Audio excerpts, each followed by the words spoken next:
September 5th, 2025. Southern Caribbean Sea, approximately 140 nautical miles north of the Venezuelan coastline. The radar operator aboard the USS Jason Dunham, an Arleigh Burke-class guided missile destroyer, conducting routine counter-narcotics operations in international waters, detected two fast-moving contacts approaching from the south at high speed. The signatures were unmistakable: military aircraft, not commercial traffic, not helicopters conducting maritime patrol. These were fixed-wing combat jets accelerating directly toward the American warship with the kind of trajectory that immediately elevates any routine morning into something far more serious. Within 30 seconds, the Combat Information Center had classified the contacts: two Venezuelan Air Force F-16 Fighting Falcons, American-built multi-role fighters that Venezuela had acquired decades earlier during a period of warmer diplomatic relations with Washington. Each aircraft carried the capability to deliver precision-guided munitions, air-to-air missiles, and anti-ship ordnance that could threaten surface vessels operating within their engagement envelope. And they were closing the distance to the destroyer at a rate that transformed what might have been simple aerial observation into something the Pentagon would later describe as highly provocative and deliberately threatening. The USS Jason Dunham had been operating as part of a larger United States Navy task force assembled throughout August and September to combat what the Trump administration characterized as narco-terrorist networks operating from Venezuelan waters. The destroyer, displacing 9,200 tons and equipped with the Aegis combat system, represented one of the most technologically advanced surface combatants in the American fleet. Her vertical launch cells housed standard missile interceptors capable of engaging threats at ranges exceeding 100 nautical miles. Her SPY-1D phased array radar could track hundreds of airborne and surface targets simultaneously, and her crew of more than 300 sailors had trained extensively for exactly this kind of scenario where foreign military aircraft approach American vessels in contested maritime zones. Yet, as those two Venezuelan F-16s continued inbound at speeds approaching 400 knots, every officer monitoring the tactical picture understood one fundamental reality. Modern air defense systems are designed to protect against missiles and hostile aircraft operating at distance. But when fighter jets close to visual range over a destroyer operating in international waters, the rules of engagement become extraordinarily complex, and the margin for miscalculation shrinks to seconds rather than minutes. If you are ready to understand how the United States Navy manages these high-stakes encounters, where one miscommunication could trigger an international crisis, make sure to subscribe to our channel, because what unfolds over the next several minutes demonstrates exactly why discipline under pressure defines modern naval operations more than firepower ever could. Now imagine yourself standing on the bridge of that destroyer in the early morning hours, watching your radar screen as two fighter jets race toward your position at over 400 miles per hour. Your defensive systems are tracking them. Your crew is looking to you for guidance. International law says you have every right to be here, but those aircraft are closing fast and showing no sign of diverting their course. Would you hold your position and trust your systems, or would you take evasive action to avoid the confrontation entirely? At approximately 9:42 in the morning local time, the two Venezuelan F-16s crossed inside a 20 nautical mile radius from the USS Jason Dunham. Military aviation experts who have studied close encounters between combat aircraft and naval vessels consistently note that this distance represents a critical threshold where tactical options narrow dramatically and where every subsequent maneuver by either side carries the potential to be misinterpreted as hostile intent. The destroyer's air search radar tracked both aircraft continuously, feeding real-time position and velocity data into the ship's combat system, while watch officers monitored the approach geometry with the kind of professional calm that comes from extensive training in threat assessment protocols. The American response came with measured precision. The destroyer's Aegis weapon system shifted from routine air surveillance mode into a heightened tracking posture, designating both F-16s as contacts of interest without yet activating the aggressive illumination radars that would signal imminent engagement.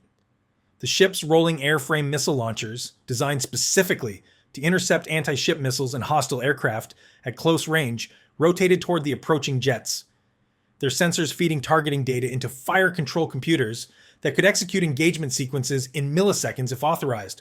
Defense analysts who have examined similar maritime confrontations often emphasize that this stage of defensive preparation serves dual purposes simultaneously, demonstrating readiness to any potential adversary while maintaining enough restraint to allow for de-escalation if the approaching forces choose to break off their intercept pattern. Above the destroyer, the two Venezuelan fighters descended from their initial altitude, dropping to approximately 1,500 feet as they closed the final distance to the American warship. Aviation specialists familiar with tactical maneuvering have noted that this altitude places fighter aircraft in an optimal position for visual observation of surface vessels while remaining low enough to complicate radar tracking and reduce early warning time for defensive systems. The F-16s were not maintaining the kind of standoff distance typically associated with routine surveillance or maritime patrol operations. Instead, they were executing what military observers would later characterize as a deliberate intimidation maneuver, pushing the boundaries of acceptable behavior in international airspace to test American resolve and demonstrate Venezuelan willingness to challenge foreign military presence near its territorial waters. The destroyer's commanding officer, monitoring the situation from the bridge alongside his tactical action officer, faced the kind of decision that naval commanders train for throughout their entire careers but hope never to execute under actual operational conditions. Engage the aircraft with defensive weapons and risk triggering a broader military confrontation between two nations already operating at the edge of diplomatic breakdown, or maintain course and demonstrate that American naval vessels would not be deterred from lawful operations by foreign military intimidation, regardless of how aggressively that intimidation was delivered. What happened next would be captured by multiple sensor systems and documented in official Pentagon communications within hours. At 9:47 a.m., the first Venezuelan F-16 passed directly over the USS Jason Dunham at an altitude military observers would later estimate at fewer than 500 feet, its twin engines producing a roar that echoed across the destroyer's flight deck and superstructure, with enough force to rattle unsecured equipment and momentarily drown out all other sound aboard the warship. Sailors on deck reported seeing the aircraft's weapons pylons clearly visible against the morning sky, the distinctive silhouette of an American-designed fighter being flown in what Pentagon officials would characterize as an unnecessarily aggressive and unprofessional manner over a United States Navy vessel operating lawfully in international waters. The second F-16 followed within 30 seconds, executing an identical low-altitude pass that brought the fighter within visual range of personnel manning defensive stations across the destroyer's deck. Aviation specialists who have analyzed similar encounters between military aircraft and surface vessels consistently emphasize that such close-range overflights serve no legitimate surveillance or reconnaissance purpose. The maneuvers are designed purely for psychological effect, demonstrating that the aircraft possesses the capability to attack the vessel if ordered, while stopping just short of actual hostile action that would justify defensive fire under established rules of engagement. Throughout both passes, the destroyer's combat systems tracked the F-16s with the kind of precision that modern sensor technology enables, but that earlier generations of naval warfare could never have achieved. Fire control radars maintained continuous lock on both aircraft. Defensive missile systems remained in ready-to-fire status, and every sensor recording on the ship captured detailed imagery and electronic signatures that intelligence analysts would study for hours in the aftermath, cataloging Venezuelan tactics and aircraft capabilities for future reference. Yet not a single weapon was fired. Not a single shot was taken. The American crew maintained absolute fire discipline, demonstrating the kind of restraint that separates professional military forces from those driven by emotion or intimidation. For those trying to understand the psychology of this moment, it is essential to recognize that holding fire when provoked requires far more courage and control than pulling a trigger in response to perceived threat. The Venezuelan fighters completed their passes and began climbing back toward altitude, their mission apparently accomplished. Within hours of the incident, the United States Department of Defense issued a public statement characterizing the Venezuelan overflights as highly provocative actions that violated established international norms for military conduct in shared airspace above international waters. Pentagon officials, speaking to multiple defense publications under conditions that allowed them to provide operational context without compromising sensitive intelligence sources, emphasized that the destroyer had maintained its lawful patrol route throughout the encounter and had exercised remarkable restraint in the face of behavior designed to intimidate American forces operating in support of counter-narcotics missions throughout the Caribbean region. The Venezuelan government responded with its own narrative, claiming through official channels that its aircraft had merely conducted routine, defensive patrols to monitor foreign military vessels operating suspiciously close to Venezuelan territorial boundaries. Officials in Caracas framed the incident as justified surveillance of what they characterized as an aggressive American military buildup threatening Venezuelan sovereignty, conveniently omitting the fact that the USS Jason Dunham had been operating more than 140 nautical miles from Venezuelan territorial waters in areas recognized by every maritime nation as open ocean under international law. Military analysts who study escalation dynamics in contested maritime zones have noted that incidents like this rarely occur in isolation. The September encounter represented just one data point in a pattern of increasingly confrontational behavior between American and Venezuelan forces throughout the late summer and early fall of 2025. The United States had deployed multiple warships to the region as part of operations targeting what the Trump administration described as drug trafficking networks operating with the approval or active participation of Venezuelan government officials. Venezuela, in turn, had responded by expanding military patrols and conducting exercises designed to demonstrate its willingness to challenge American presence near its maritime approaches. The Pentagon's warning to Venezuela was unambiguous. Any further attempts to obstruct, deter, or interfere with lawful United States military operations would be met with appropriate responses. The language was diplomatic, but the message underneath was clear. American naval vessels would not be intimidated into abandoning their missions, regardless of how aggressively Venezuelan forces attempted to create confrontation. Yet even as the diplomatic rhetoric intensified, one question remained unanswered. How close would these encounters push both sides before someone made a mistake that could not be reversed? The USS Jason Dunham continued its patrol operations without deviation, following the Venezuelan overflights, maintaining the same course and speed that had characterized its mission before the F-16s appeared on radar. The destroyer's commanding officer filed detailed reports documenting every aspect of the encounter, from initial radar contact through final aircraft departure, creating the kind of comprehensive operational record that military strategists and intelligence analysts would examine for weeks, searching for patterns that might predict future Venezuelan behavior or reveal vulnerabilities in American defensive postures. What made the incident particularly significant was not the close approach itself, but rather what it revealed about the deteriorating security environment throughout the Caribbean during the late summer and fall of 2025. Defense publications that track military deployments and operational tempo noted that the United States had assembled the largest concentration of naval and air power in Latin American waters since the Cold War era, with multiple destroyers, amphibious assault ships, a nuclear-powered aircraft carrier, F-35 fighter squadrons, and surveillance assets, all positioned within striking distance of Venezuelan territory.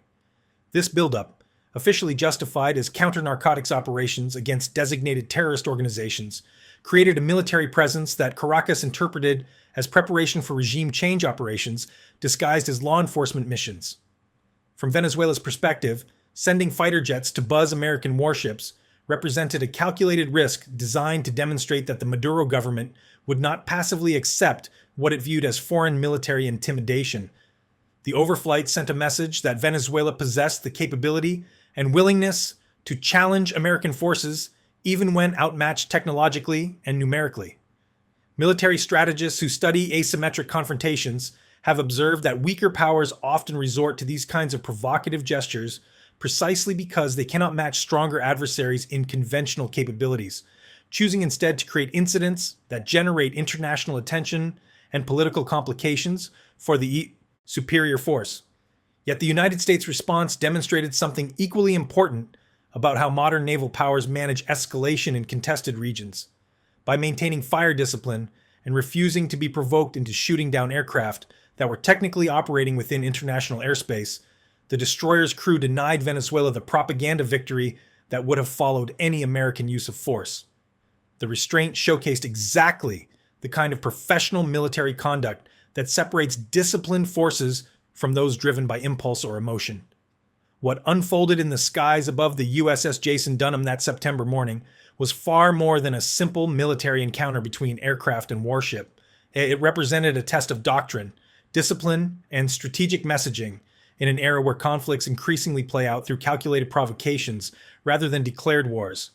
Venezuela chose to demonstrate its willingness to challenge American military presence through actions that stopped just short of triggering defensive fire. The United States chose to respond with restraint that demonstrated confidence rather than hesitation, sending an unmistakable signal that professional naval forces do not react emotionally to intimidation, regardless of how aggressively it is delivered.